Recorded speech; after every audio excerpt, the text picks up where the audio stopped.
Hello. Welcome.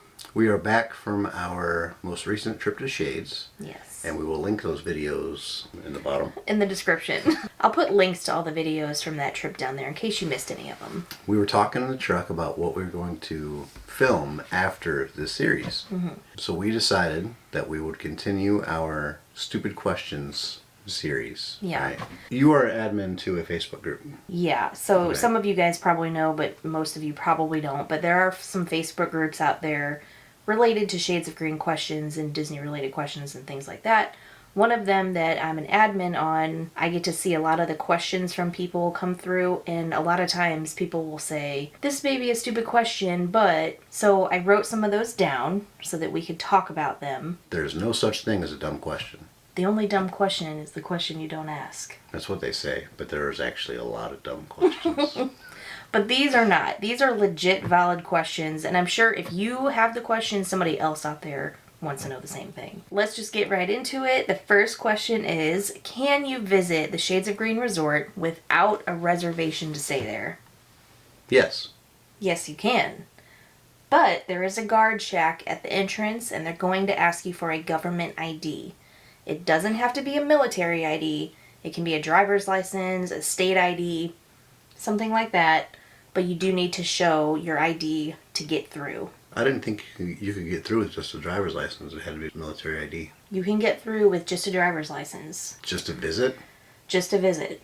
So remember, there's also 2 golf courses on property as well. The Magnolia Golf Course and the Palm Golf Course. So for people to use that golf course, you have to get through there and park there over in the side lot.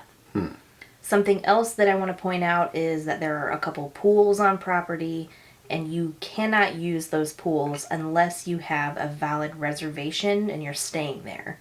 So if you're a guest of somebody that's staying there, just make sure that you have that resort ID and you're on the reservation, and then you can swim at the pool, visit, do whatever. Question number 2. If you are a guest of a service member and staying at Shades of Green, does the service member need to be with you at all times? No. No. The service member does not need to be with everybody in the group as long as each person has that paper resort ID and a government ID that identifies themselves. So let's say Tim and I are going and we're bringing a friend with us, right? The friend isn't military or related to military at all, but because they're on our reservation, 3 adults, they get a resort ID. We're going to go to Magic Kingdom, and they're going to go, our friend is going to go to Hollywood Studios. The friend is going to need that paper resort ID that says they're on the reservation, and then their driver's license or whatever government ID that they have. They can use that to ride the Shades of Green bus to get to Hollywood Studios. Riding the bus is one thing, but if you have tickets to get into the park that are military tickets, so say you have a salute ticket or a Magic Your Way ticket that you got with military benefits or military savings, you need a military ID to use those tickets to get into the park. Disney does have the right to ask for the military ID. In that case, the service member does need to be with you to verify that there is a service member connected to these tickets. We did another video about different types of military tickets. If you're interested in seeing that, I will link it down below. But we basically go over what kind of savings you'll get with a salute ticket or a Magic Your Way ticket versus a Disney ticket. Question number 3. Can you leave your car parked in the garage on checkout day? Absolutely. So let's say that you're checking out, but you still have a full day ahead of you before you have to leave town. You're not driving out till later tonight, or your flight isn't until like 9 p.m. or something. A lot of people will ask, do I have to get my car out of the garage when I check out? And no, you do not. You'll still be charged for that day, a full day of parking. You also use your room card to get in and out of the garage, right? That card will no longer work after 11 o'clock in the morning. Checkout time. Checkout time. So what you do is you go to the front desk and then you say, hi, my name's so-and-so, room whatever. We're checking out. And then they'll ask you, are you leaving your vehicle with us? Yes. They will give you a barcode that is used to scan at the arm. Whatever that thing is, what's it called? I call it the arm. Right? The gate. The gate, right? So there's a little barcode reader. It'll scan your little barcode, and then the gate will open. Beep. and then you drive out. It's basically like a pre-validated barcode. Right. So if you're visiting Shades and you aren't staying there, that's what you do. You get a parking ticket. You pay whatever, like $1 an hour or something like that. Yeah, So that if you're staying there and you're doing this, it's like a pre-validated ticket. So you don't have to pay for it. Right. You've already paid for it with your reservation. So Correct. you're not double paying. Does that make sense? Question number 4. How do I get to Universal from Shades of Green? So the buses at Shades of Green only visit Disney parks and Disney Springs. They do not go to Universal Studios. To get there, you're probably going to have to use Uber, a taxi, if that's a thing anymore.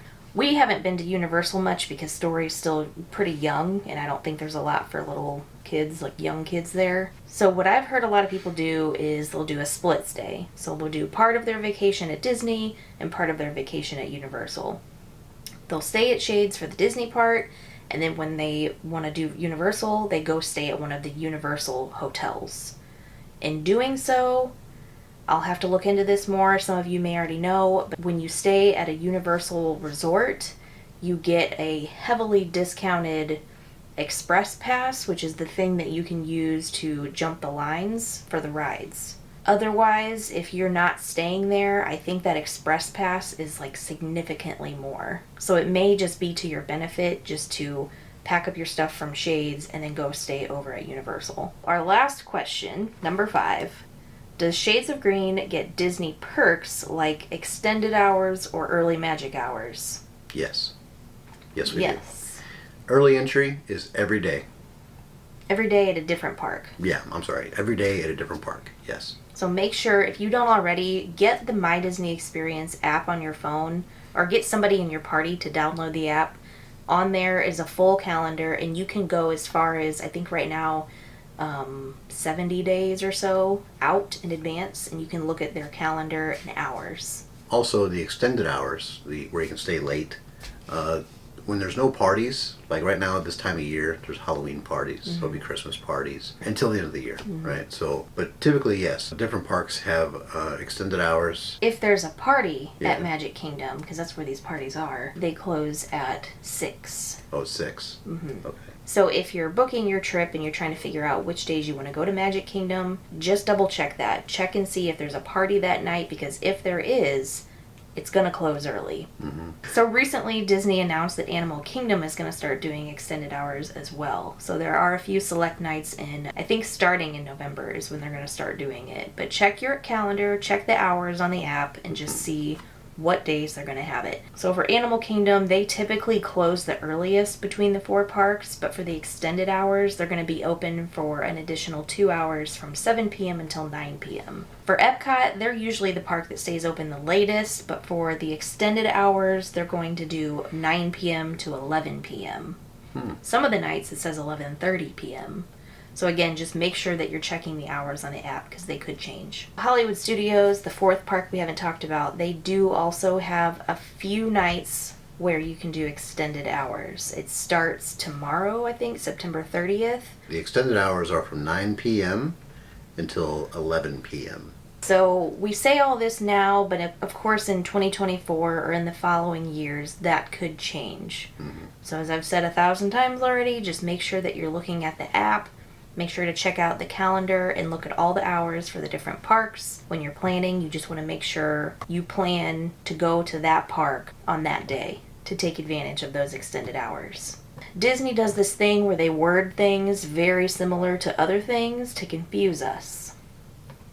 That was confusing. There used to be Fast Pass, right? A lot of us still call it Fast Pass, but now it's Lightning Lane. There's the Genie, and then there's Genie Plus, and then, there's all these things that are like worded similar, and it's very confusing. So when we talk about extended hours, make sure you're paying attention to that verbiage, because there's also something called after hours events. So with the extended hours, you have to be staying at a Disney resort. Or a select resort, and Shades of Green falls under that category of select resorts. Right. So we do get to use that benefit. Right. When we're talking about the after hours events, not the extended hours, the after hours events, those are specially ticketed events that you have to buy a separate ticket for. Check out Disney's website. That has nothing to do with Shades of Green or where you're staying. That's just a ticket that you can buy if you want to do this after hours event. It's kind of like the Mickey's Not So Scary Party or the Mickey's Very Merry Christmas Party. Those are also separately ticketed events. As you can see, talking about Disney and what they have to offer can be very, very confusing. So just to reiterate, any questions that you have about Shades of Green or Disney, they're not dumb questions. It's very, very confusing. And the only reason that we're so familiar is because we go all the time. Nobody would expect somebody with their first visit to know all this stuff. So I hope this was helpful. Let us know if it was or wasn't. I hope that we didn't just confuse you more. But if you want to leave your comments, we will make sure to try to answer them here. I think that we do have a few more questions that we could add to this, but I'm going to save those for a future video. If you guys have any more that you want to add to that, feel free to leave them down below, and we'll try to do our best to answer it. Thanks for watching. We'll see you on the next one. Don't forget to be happy. Not just strong.